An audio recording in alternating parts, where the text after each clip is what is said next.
As a storm moves north, many regions are under states of emergency. That includes Washington, D.C., where up to 3 feet of snow could fall. Washington, D.C. and Baltimore are predicted to get the worst of the storm, with meteorologists predicting 24 inches of snow in the mid-Atlantic.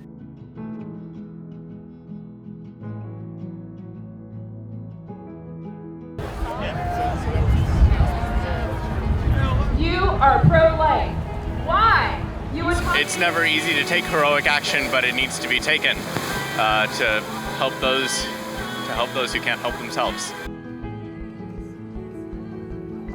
No matter the circumstances, I think life is always worth standing up for. It doesn't matter if there's a blizzard or not.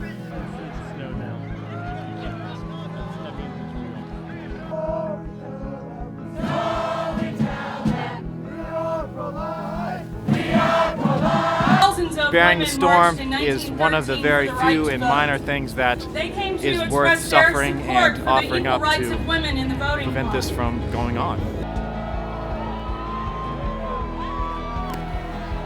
I actually get really stoked that the weather sucks every year. It's great because it's such a much better testimony. I mean, they're worth that. I mean, these are human beings who aren't allowed to live.